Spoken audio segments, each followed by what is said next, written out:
Graça e paz novamente a todos. Você que nos visita, seja muito bem-vindo, muito bem-vinda.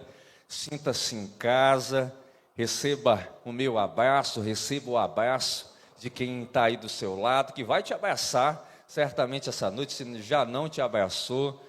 Eu digo a você que as portas estão abertas para você, para a sua família, e sinta-se acolhido em nosso meio, em nome de Jesus. Amém? Eu quero convidar você essa noite a abrir a sua Bíblia em 1 Reis, capítulo 3, verso 11 e 12. 1 Reis, capítulo 3, verso 11 e 12.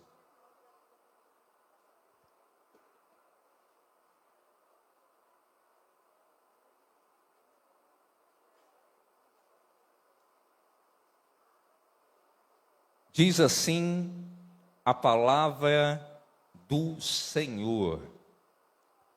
Por isso Deus respondeu: uma vez que você pediu sabedoria para governar meu povo com justiça, e não vida longa, nem riqueza, nem a morte de seus inimigos, atenderei a seu pedido, e lhe darei um coração sábio e compassivo como ninguém teve e nem jamais terá. Vamos orar novamente. Pai querido, obrigado por essa noite. Obrigado porque o Senhor tem nos sustentado, a tua boa mão tem nos guiado, e nós sabemos que não há outro Deus além do Senhor, não há outro Deus misericordioso como o Senhor, e nós pedimos a direção do teu Santo Espírito essa noite, para tocar os nossos corações, corrigir as rotas e de fato fazer com que a tua palavra frutifique dentro de nós. É assim que oramos no nome de Jesus. Amém. Se você pudesse, essa noite, desejar qualquer coisa no mundo, o que seria? Algumas pessoas certamente gostariam de ter habilidades diversas. Outros gostariam de transformar a sua vida por completo. Algumas outras gostariam de ter mais dinheiro na conta bancária. Outros gostariam de ter mais bens materiais. Outros gostariam de ter carros, de ter joias, as mais variadas coisas, ou até mesmo morar em um novo lugar, em uma nova cidade, ou quem sabe em um outro país. Mas eu vou te perguntar de novo: o que você gostaria de ter? Qual é o seu desejo? E quando nós falamos de desejo, precisamos revisitar o sentido dessa palavra para as pessoas do Antigo Testamento. E de forma geral, no hebraico bíblico, a palavra desejo, ela refere-se a um anseio profundo, a uma inclinação intensa, que nos direciona a ter prazer, a ter alegria, a ter uma vontade de Deus ou até para outras coisas. Mas também o desejo nos leva para um sentido negativo da coisa: cobiça, anseios desordenados, vontades que não são as vontades também de Deus. Mas, e se o seu maior desejo, que você pudesse realmente realizar, fosse se tornar realidade daqui a 5, 10 minutos? E se a pessoa que estivesse perguntando para você isso, estivesse direcionando essa pergunta, não fosse eu, mas fosse o próprio Deus, ao qual falou com Salomão e disse para ele: peça o que você desejar que eu lhe darei, do fundo do teu coração essa noite, o que você pediria? O que você iria pedir ao Senhor? Para entender o desejo de Salomão, nós precisamos conhecer o tipo de homem que ele era. E Salomão tinha ascendido ao trono do seu pai Davi, e ele não ascendeu por ambição própria, mas como nós vimos no domingo retrasado, pela unção do próprio Deus. Salomão estabeleceu seu reino, eliminou os inimigos, de modo que ele demonstrou algumas características e habilidades próprias dele. A primeira é que Salomão era um homem astuto politicamente. O rei tinha que ser alguém que sabia os caminhos, os atalhos de costurar as alianças e aquilo que era necessário. Mas Salomão também era um homem que a Bíblia descreve como um homem de ação. Mas a grande questão aqui é quem era Salomão espiritualmente falando. Porque nós conhecemos um Salomão como rei, com as suas habilidades, mas nós queremos entender e conhecer o Salomão através da sua espiritualidade. Quem era Salomão? Lá no fundo do coração, lá na sua alma, nas entranhas. E no verso 3 desse mesmo capítulo 3, o texto diz: Salomão amava o Senhor, seguindo os decretos de seu pai Davi, exceto pelo fato de oferecer sacrifícios e queimar incenso nos altares das colinas. O maior elogio que alguém poderia receber aqui era esse. Salomão, em toda a Bíblia, é o único homem ao qual ela se refere dizendo claramente: esse amou o Senhor. O coração de Salomão estava repleto de amor. Ele adorava a Deus, ele tinha um profundo relacionamento e anseio espiritual pelo Senhor, era alguém apaixonado por Deus. E esse amor era demonstrado de forma prática, não era da mente, não era uma teoria, mas era algo que Salomão carregava para o seu dia a dia. Quando nós lemos o verso 4 desse capítulo 3, Salomão, ele ofereceu um sacrifício, mas não foi um sacrifício qualquer, foram 1000 sacrifícios. E acima disso, Salomão demonstrava o seu amor através daquilo que ele entregava, daquilo que ele sacrificava. Salomão era alguém que era íntimo de Deus, que tinha uma relação pessoal com o Senhor. Mas Deus, nesse ponto, fala com ele, conforme o verso 5 desse capítulo. Mas antes de eu trazer a resposta para você, a pergunta feita por Deus, eu quero focar, eu quero aqui trazer luz sobre o que Salomão de fato faz. Ele engrandece ao Senhor. Salomão fala dos feitos do Senhor, do amor dele. Ele relata tudo isso com imensa gratidão por aquilo que Deus fez na vida dele, mas por aquilo que o Senhor fez na história da sua família. A postura de Salomão é de celebrar as promessas de Deus na sua história, na sua trajetória. E a oração que Salomão faz nesses versos adiante é algo muito interessante, é algo importante para a nossa caminhada, para a nossa relação, para o nosso relacionamento com Deus. Mas será que é possível você essa noite dizer que você ama ao Senhor? Será que você é alguém que tem esse anseio, que tem esse desejo? Se você não tem, se você não desenvolveu isso, a Bíblia nos incomoda e nos move para um outro tipo de postura.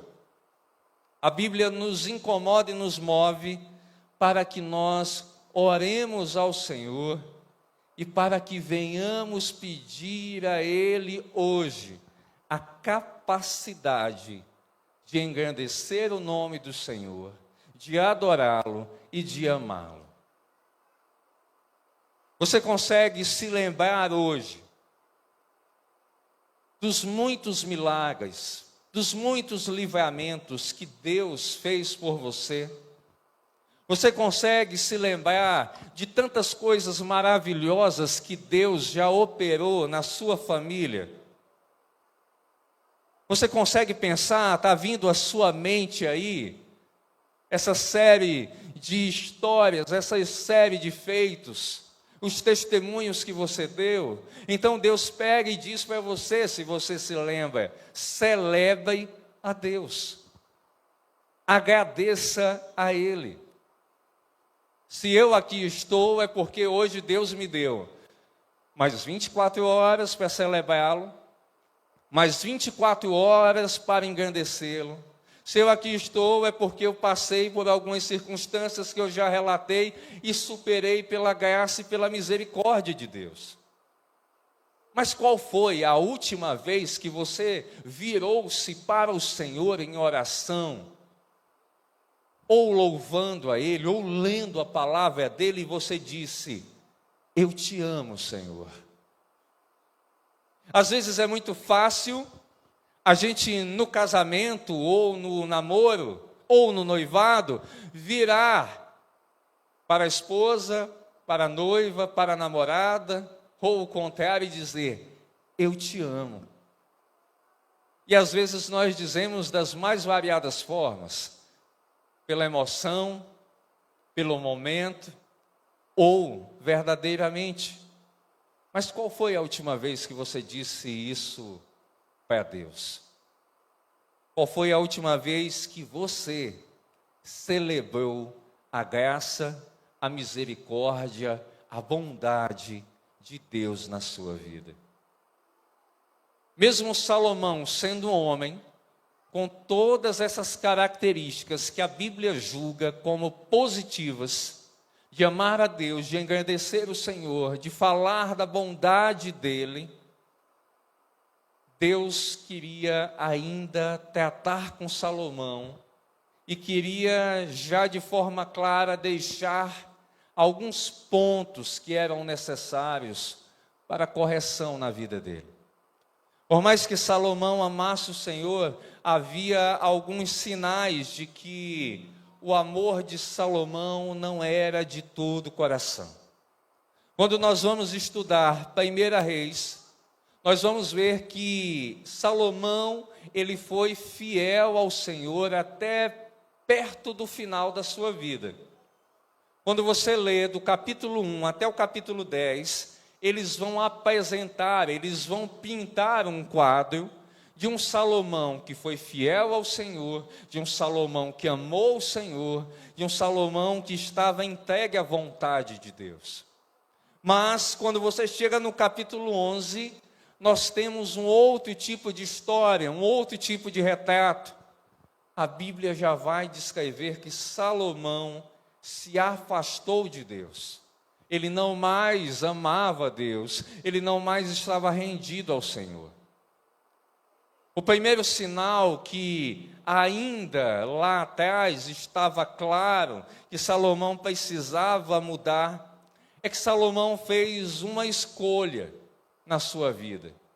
E ele escolheu para si uma companheira, uma esposa, uma mulher. No verso de número 1 do capítulo 3 diz: Salomão fez um acordo com o faraó, rei do Egito, e se casou com uma das filhas dele. Trouxe-a para morar na cidade de Davi, até terminar a construção do palácio real, do templo do Senhor e do muro ao redor de Jerusalém. Quando nós lemos isso, parece algo natural para um rei, para um governante da estatura, da magnitude de Salomão. Só que essa união era problemática de várias maneiras, já que não existem argumentos bíblicos para provar que a filha de Faraó tinha uma fé pessoal no Deus de Israel. Salomão entra numa união, traz para si algo que não era compatível com a vontade de Deus, com o desejo de Deus, com o anseio de Deus. Salomão firma uma aliança com o Egito, e Salomão tinha um alvo, ele tinha um objetivo. Ele queria assegurar uma aliança política e uma aliança militar. Ele queria que Israel fosse vista como palco da política internacional da época, como o lugar dos grandes tratados e onde o rei era alguém muito importante. Alguém que tinha inúmeras habilidades, como eu já citei. Alguns vão dizer, Salomão foi seduzido pelo sexo. Não. A sedução de Salomão aqui não era o sexo, mas era poder.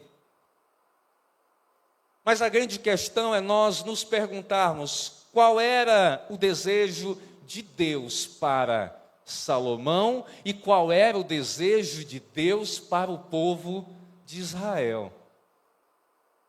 E o desejo de Deus era que o povo, o seu rei, confiassem plenamente nele. Entregassem o coração totalmente ao Senhor para a sua salvação. Mas ao invés disso, o povo, mas principalmente o rei, eles vão buscar segurança no alinhamento com outras nações. E lembre-se, não é qualquer nação, é o Egito. Salomão tinha se alinhado com um império brutal e com um império que odiava ao Senhor e ao povo de Israel. Do ponto de vista humano, do ponto de vista da governança humana, a decisão foi excelente, foi positiva. Mas aqui tem um olhar que nós precisamos estar atentos, que é o olhar do Senhor sobre Salomão. E o olhar do Senhor, o ponto de vista de Deus, que é o que realmente importa, ele diria e deixa claro que a decisão de Salomão foi péssima, foi errada, não foi justa e nem espiritualmente abençoadora. Mas essa decisão, esse alinhamento, esse caminho de Salomão serve de alerta para nós. Que muitas vezes queremos melhorar a nossa situação pessoal, unindo nossas forças com quem trabalha contra o reino de Deus. Com quem se opõe claramente, cabalmente contra o Senhor. E quantas vezes nós não tropeçamos, não escorregamos, fazendo esse tipo de coisa, tomando esse tipo de decisão. Isso também serviria para alertar a forma que Salomão cultuava a Deus. A grande obra dele, nós já sabemos, foi construir uma casa para quem? Para Deus. Nós estamos falando do templo de Jerusalém. Salomão queria fazer isso para o Senhor. Só que se você ler nas entrelinhas, percorrer a história de Salomão, você vai ver que Salomão construiu uma casa para si. Nós vamos descobrir que Salomão gastou mais tempo, mais dinheiro com ela do que com a casa que ele dizia querer construir para Deus. Você vai percebendo que o culto do nosso querido Salomão está diferente, a entrega dele está diferente. E Salomão estava sendo tentado a se afastar do Senhor por amor ao dinheiro. Por amor a isso que muitas vezes nos aprisiona, nos amarra. Salomão cultuava e fazia seus sacrifícios naquilo que a Bíblia chama nos altos das colinas. E até aí o texto bíblico vai dizer que tudo parecia correto. Se você olhar o verso 2, diz, nessa época, o povo de Israel oferecia sacrifícios nos altares das colinas de suas regiões, pois ainda não havia sido construído um templo em honra ao nome do Senhor. O verso 2 diz isso. Mas quando nós olhamos a história bíblica, o termo alto, as colinas, no Antigo Testamento, retratava e trazia a ideia dos lugares onde os pagãos, onde as pessoas que não adoravam o Deus de Israel iam adorá-las, levar seus sacrifícios, e nesses lugares eram lugares conhecidos como lugares de idolatria, de sacrifícios que não eram agradáveis ao Senhor.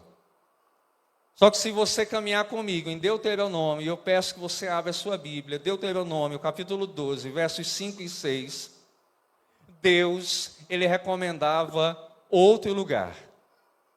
Deus dizia que não era nos altos das colinas que o povo de Deus deveria adorar. Deuteronômio, capítulo 12, versos 5 e verso 6.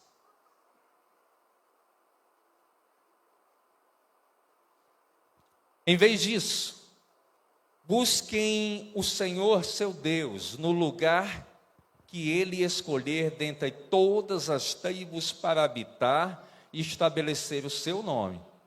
Ali vocês apresentarão os holocaustos, os sacrifícios, os dízimos, as ofertas sagradas, as ofertas para cumprir votos, as ofertas voluntárias e as ofertas da primeira cria do gado e dos rebanhos. O local que ele está dizendo é Jerusalém. Mas vamos voltar à nossa pergunta. Por que Salomão, como rei, por que Salomão, como ungido do Senhor, estava indo e autorizando o povo a oferecer sacrifícios nesses lugares, sendo que Deus tinha dito que ali não era lugar santo?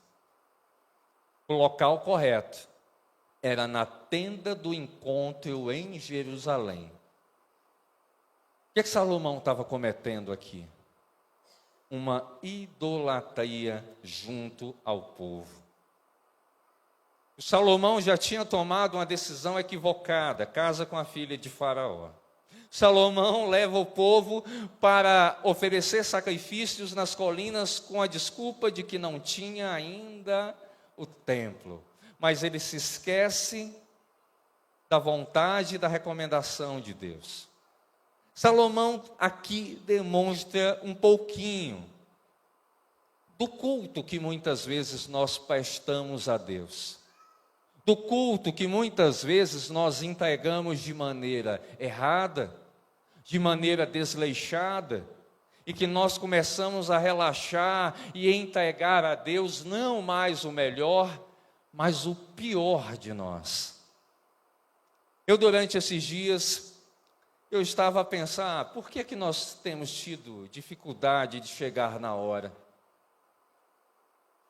O nosso encontro, quando nós falamos que o horário de cultuar a Deus é às 18h30, você pode dizer, mas o que custa eu atrasar 5, 10, 15 minutinhos?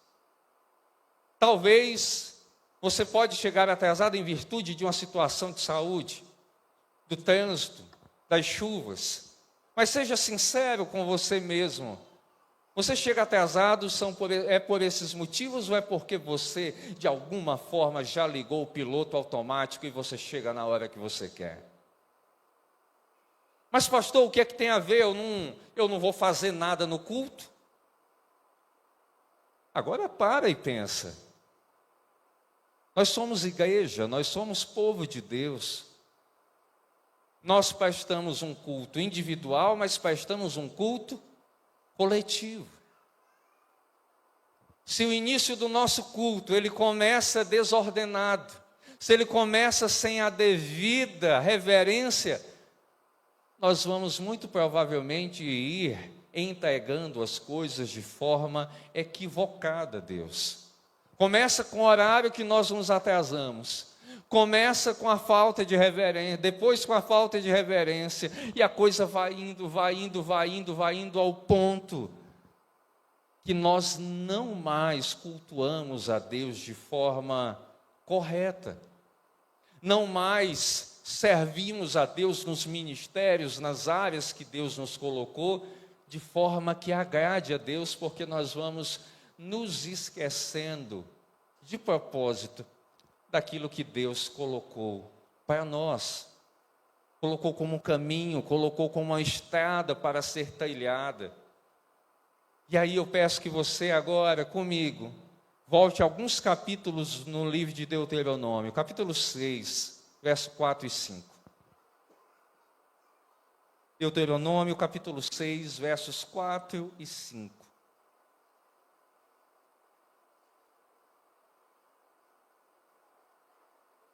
Ouça, ó Israel, o Senhor nosso Deus, o Senhor é único.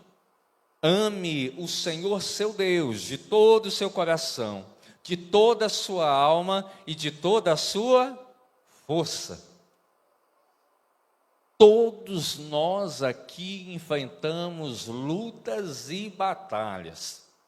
Não tem uma pessoa aqui que possa dizer que não tem uma luta, que não tem uma batalha para vencer. Mas qual é a única maneira de nós vencermos elas? É quando nós amamos a Deus de todo o nosso coração. É quando nós entregamos a nossa vida, entregamos o nosso ser em amor ao Pai. Se nós não amarmos a Deus de todo o coração, nenhuma das batalhas será vencida. É a única forma. Mas Salomão, diante de todo esse quadro, diante dessas advertências, diante dessas falhas que já estavam aparecendo, ele irá fazer um pedido ao Senhor. Ele irá falar com Deus, ele vai pedir algo. E o pedido dele foi sabedoria vinda do alto. Salomão não pede sabedoria da terra, sabedoria do ponto de vista humano, mas ele pede sabedoria de Deus. E ele faz esse pedido num contexto de um sonho. Nós já vimos que ele estava oferecendo 1000 sacrifícios a Deus, e o Senhor aparece num sonho e diz: peça o que quiser que eu lhe darei. Eu vou te dar, eu vou te entregar. Deus não impõe condições a Salomão, ele simplesmente o convida a pedir o que quiser.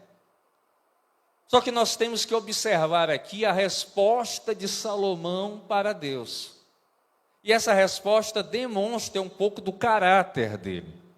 Salomão no futuro seria conhecido por uma expressão lá de Provérbios, capítulo 1, verso 7. Você lembra?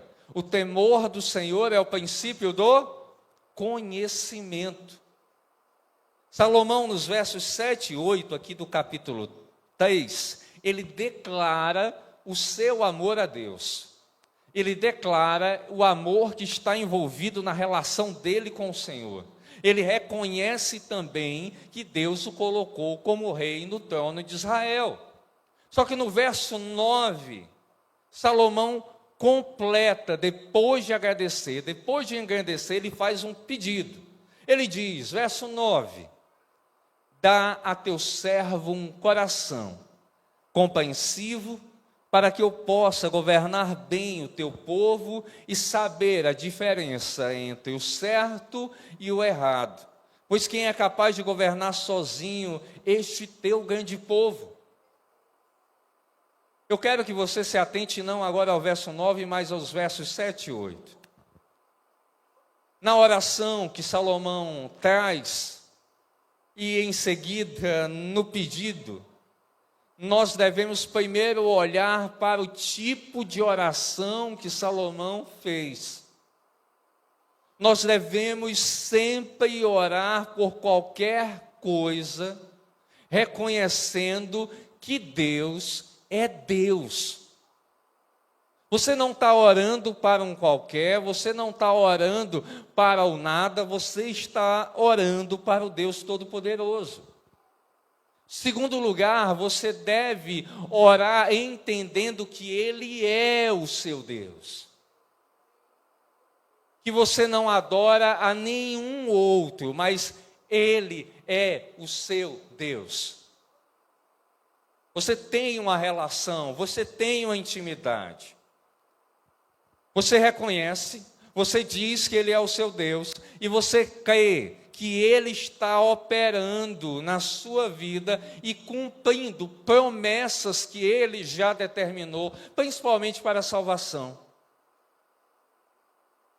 E esse pedido também demonstrava que Salomão, quando ele destaca que ele precisava governar bem o povo, ele destaca que ele era alguém que tinha limitações. Salomão era alguém que tinha incerteza sobre as suas capacidades. E quantas pessoas não ficam assustadas quando um pastor chega e diz: eis que agora você será líder de um ministério. Eis que agora você vai ter determinada função aqui na igreja. O que é que acontece? A gente começa a tremer as mãos, tremer as pernas, e a gente começa a pensar em tudo aquilo que a gente entende e acha que não é capaz de fazer. Isso é natural. A gente olha e diz: eu acho que eu não vou dar conta de fazer isso, eu acho que eu não vou conseguir realizar tal coisa. E Salomão sabia das suas limitações, ele tinha incerteza, ele se julgava inexperiente. Mas diante de todas essas questões que Salomão traz, ele na verdade, ele queria apontar e dizer para Deus o seguinte: Senhor, eu quero depender de Ti. Eu preciso da Tua mão. Eu preciso da Tua ajuda, eu preciso da Tua força. Mas muitas das vezes, a nossa postura não é a postura de Salomão de dizer: será que sou capaz? Me julgo inexperiente, me julgo ainda não pronto, não me julgo completo. Mas quantas vezes nós nos julgamos completos, prontos, capazes, perfeitos para realizar, ao tempo que a gente diz: isso daqui só acontece porque eu faço. Se eu tivesse no lugar, eu ia fazer melhor. E tudo isso não passa de uma idolatria que nós criamos de nós mesmos. E Salomão está dando o remédio, o antídoto, e dizendo que a melhor forma que ele poderia governar o povo seria com a mão do Senhor sobre ele e na dependência dele. Salomão queria aprender com aquele que é o Rei dos Reis, com aquele que é o Senhor dos Senhores. O que está faltando para você muitas vezes servir melhor? O que está faltando para você muitas vezes liderar melhor? O que está faltando para você no seu trabalho deslanchar? O que está faltando para você na sua vida profissional, espiritual para mudar? O que falta? Será que não falta a você muitas vezes a necessidade de dizer: Senhor, me ajuda? Eu me julgo incapaz disso daqui. Porque tem pessoas que morrem, mas elas não pedem ajuda. Elas morrem, mas não dizem: eu preciso da tua mão. Ela está ali, ela está doente, ela está acamada, ela não consegue, mas o orgulho não permite que ela vire para o outro que é semelhante a ela, que o mandamento bíblico disse que ela deveria amar o próximo como a si mesmo, para dizer: eu preciso da tua mão. Porque na relação com Deus, elas não conseguem ter a capacidade de dizer: Senhor, me ajuda. Salomão queria que Deus o escutasse. Salomão queria que seu coração pulsasse e estivesse alinhado à vontade de Deus. E a palavra mente ou coração, quando traduzida no Antigo Testamento, ela não se refere apenas ao cérebro ou às emoções, mas ela passa pela pessoa toda. O intelecto, os afetos e até mesmo a vontade. Salomão estava virando para Deus e dizendo: Senhor, que todo o meu ser seja capaz de discernir a tua vontade. É como se Salomão dissesse que os meus afetos, que as minhas emoções, que as minhas vontades, que os meus desejos, eles caminhem e tenham a sensibilidade necessária para ouvir a tua voz e discernir e fazer a tua vontade. A Bíblia diz que nós não entregamos para Deus apenas 10, 20, 30, 40, 50 ou 90%. A gente entrega 100% do nosso ser. 100% de quem nós somos. E nós deveríamos orar como Salomão. E nós deveríamos pedir o que Salomão pediu.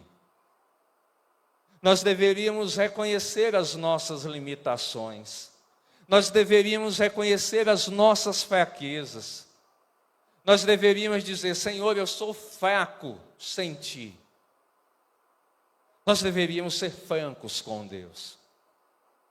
Nós deveríamos pegar um espelho e olhar para nós mesmos e dizer que sem o Senhor nós somos absolutamente nada, nós somos apenas pó. Mas quantos de nós têm essa capacidade, essa disposição de dizer para Deus o que a Bíblia já diz que nós somos? A Bíblia diz que Deus nos tirou do lamaçal de pecado. A Bíblia diz que nós, sem o Senhor, nós estamos destinados ao inferno. A Bíblia diz que aquilo que nós fazemos, aquilo que nós viemos até contemplar, tudo é obra e graça do Senhor.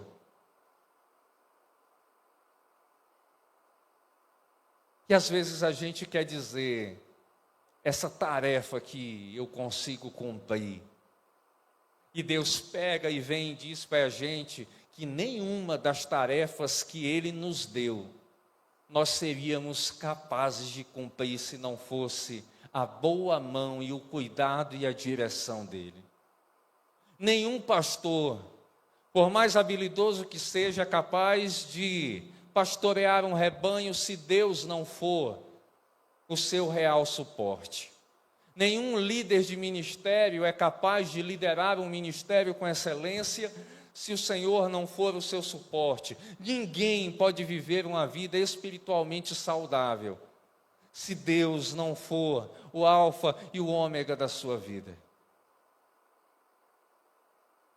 Mas para isso você precisa pegar um martelinho e quebrar o teu eu completamente, para que você seja alguém que seja reconstruído por Deus, dependente de Deus e vivendo para Deus.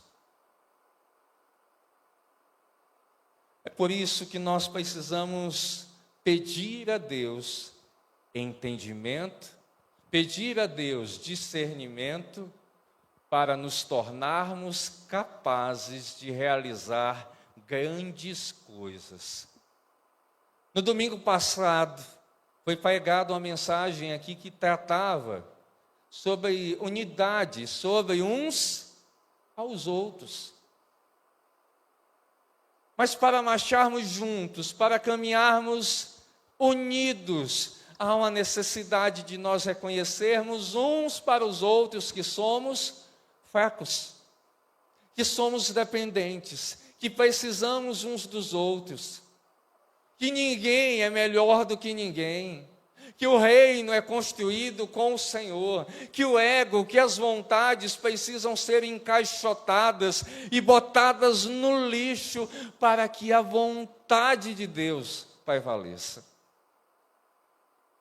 E Salomão, ele está lá, está na posição de rei, ele é o cara, ele pode fazer o que quiser, mas ele está dizendo: eu prefiro depender de Deus. Nós já estamos quase chegando no fim do interminável mês de janeiro. Todo mundo brinca que o mês de janeiro ele começa, mas ninguém sabe quando termina. Parece que não acaba mais. Mas isso quer dizer que a gente precisa refletir e entender o que você sonhou, o que você planejou para 2025, só vai acontecer se você for um homem e uma mulher dependente do Senhor. É como se você fosse uma criancinha que desse a mão e dissesse: papai, me leva, porque eu preciso do teu cuidado, eu preciso do teu favor, eu preciso da tua misericórdia. Mas uma coisa Deus está chamando a nossa atenção aqui. Salomão, ele pediu sabedoria não somente para si, mas ele queria usar a sabedoria para abençoar o povo. O que você pede para Deus é somente para você ou é para abençoar o todo? O que você faz na igreja é somente para que a bênção venha para você ou venha para o todo? O teu ministério, o teu PGM, a tua vida, ela glorifica o todo ou ela busca visar a glória somente de você? Deus aqui, ele ficou satisfeito com o pedido de Salomão, conforme os versos 10 até o verso 12. Salomão, ele se recusou, ele conseguiu segurar a onda e ele pediu algo que nós, na maioria dos que aqui estão, até eu me incluindo, e aqueles que estão em casa, provavelmente não iriam pedir. Salomão não pediu vida longa a Deus, Salomão não pediu dinheiro, Salomão não pediu vingança contra os inimigos que o perseguiram ou que iriam perseguir. E tudo isso traria benefícios. Só que Salomão olhou para todas essas coisas e ele disse: não há bem maior do que a sabedoria que vem do alto que Deus vai me conceder. Porque Salomão pensou: com a sabedoria eu posso viver bem, eu posso trabalhar bem, eu posso governar bem, eu posso me divertir, mas eu posso amar a Deus corretamente e levar as pessoas a amarem também o Senhor de forma correta. A Bíblia diz que Salomão foi o homem mais sábio que já existiu, não existiu nenhum outro com a sabedoria dele. Salomão tinha percepção natural e Salomão tinha uma percepção espiritual. E Deus, de forma bondosa e graciosa, os versos 13 e 14 do capítulo 3, concedeu mais coisas a ele. O texto diz, 13 e 14, também lhe darei o que você não pediu. O que é que Deus concedeu a Salomão? Riquezas e fama. Nenhum outro rei em todo o mundo se comparará a você pelo resto de sua vida. E se você me seguir e obedecer os meus decretos e mandamentos, como fez seu pai Davi, eu lhe darei vida longa. Ele não pediu a Deus, mas Deus se agradou do pedido e se agradou de Salomão e o concedeu. Deus quis, na sua soberana vontade, dar a Salomão. Aí você pode estar pensando agora na sua poltrona: será que Deus pode me dar isso também? E deixa eu dizer para você, o que Deus fez com Salomão tinha um propósito. Isso não se aplica que Deus, na nossa obediência a decretos e mandamentos, vai fazer e dar estas coisas a todo mundo. Ele dá aquilo que ele entende que é necessário para a nossa vida. Deus o transformou no homem mais rico do mundo, deu fama internacional, todos buscavam a Salomão para pedir conselhos, para fazer alianças, mas existe algo que o Senhor Jesus descreveu em Mateus, capítulo 6, verso 33, eu quero que você abra agora, que ele deixou claro como princípio de vida e princípio espiritual para cada um de nós. Mateus 6, verso 33.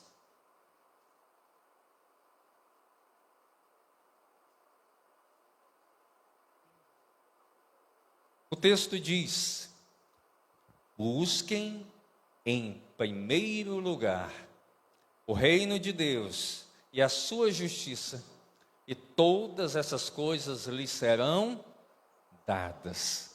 Ou, na sua versão, acrescentadas. Alguns gostam mais da expressão acrescentadas. Buscar o reino de Deus em primeiro lugar é um princípio fundamental para uma fé e para uma vida espiritualmente saudável. Porque buscar o reino implica em justiça, implica em o Senhor em primeiro lugar e implica saber que Deus vai cuidar de cada detalhe, de cada área da nossa vida que é necessária ser cuidada. A grande questão é: nós buscamos o reino em primeiro lugar, nós buscamos o Senhor em primeiro lugar, Ele é o primeiro lugar das nossas vidas. Por isso, há uma importância aqui que você não deve se esquecer. Nós devemos estudar a palavra de Deus, buscar sabedoria em Jesus. E um dos salmos que eu mais gosto é o Salmo 90, verso 12. E eu gosto da Nova Versão Transformadora, que diz, Salmo 90, 12. Ajuda-nos a entender como a vida é breve, para que vivamos com sabedoria. O salmista diz, a vida é passageira. Hoje eu estou aqui, amanhã eu não sei. Hoje estou falando com você, mas eu não sei qual é a vontade de Deus ou o que irá acontecer. Mas o texto diz que eu devo pedir a Deus o entendimento para saber que tudo isso aqui vai passar, que tudo isso vai acabar, que a vida é breve, mas que eu preciso entender a vontade de Deus para que eu viva cada dia da minha trajetória aqui com sabedoria. E você precisa de sabedoria no seu trabalho, para conviver bem, para se relacionar bem, para tomar as melhores decisões. Você precisa de sabedoria nos relacionamentos. Sabe por quê? Porque a maioria das vezes a gente pode estar se pegando, se engalfinhando um com o outro dentro de casa, irmão com irmã, filho com pai, pai com filho, marido com esposa, esposa com marido. Aí a situação vai escalando e você tem que ter o quê? Sabedoria. Mas na igreja às vezes não acontece isso, né? É só o que acontece, muitas vezes o irmão se engalfinha com o outro, olha ruim, olha torto, deixa de falar. E Deus está dizendo, peça a Ele sabedoria para resolver essas situações. Nós já oramos aqui, falamos de obstáculos. Quem não tem obstáculo? Quem não tem barreiras para vencer? Todo mundo. Já falamos sobre isso, mas existem duas possibilidades de vencer as barreiras. Com a sabedoria que Deus nos dá e com a sabedoria nossa. Qual a que você vai escolher? Se você escolher a sua, a capacidade de você parar na barreira é gigantesca. Mas se você escolher ao Senhor, a capacidade de você passar esse obstáculo, ela é muito, mas muito grande. Por isso que um dos textos que eu mais gosto é Tiago, capítulo 1, verso 5. Abre aí, Tiago, capítulo 1, verso 5.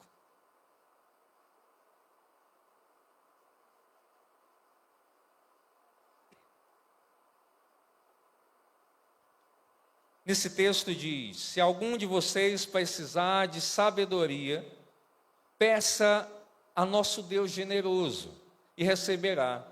Ele não os repreenderá por pedirem. Mas para quem é que a gente pede conselho muitas das vezes? Para a pessoa que está do lado. É errado? Não. Mas a Bíblia está dizendo que Deus está disponível para que você peça. E Ele não vai recusar em te dar, em te conceder. Deus aqui está chamando a gente para não mais vivermos uma vida de indecisão ou superficial na fé. O texto está chamando a gente a uma vida de dependência, a uma vida de obediência, a uma vida de fé. A história aqui de Salomão nos lembra que a gente deve ter um coração alinhado à vontade de Deus. Que a sabedoria é um tesouro que Deus nos dá. Mas eu volto a te perguntar, o que é que você deseja que Deus te conceda? E qual seria a sua resposta? Será que você está aberto a abrir mão dos teus planos para receber aquilo que Deus entende que você precisa? Deus não quer apenas que você tenha resposta para os obstáculos, para os dilemas do cotidiano. Deus quer transformar você em alguém que reflete a glória dele todos os dias nessa terra. Deus quer que você tenha sabedoria e não apenas conhecimento.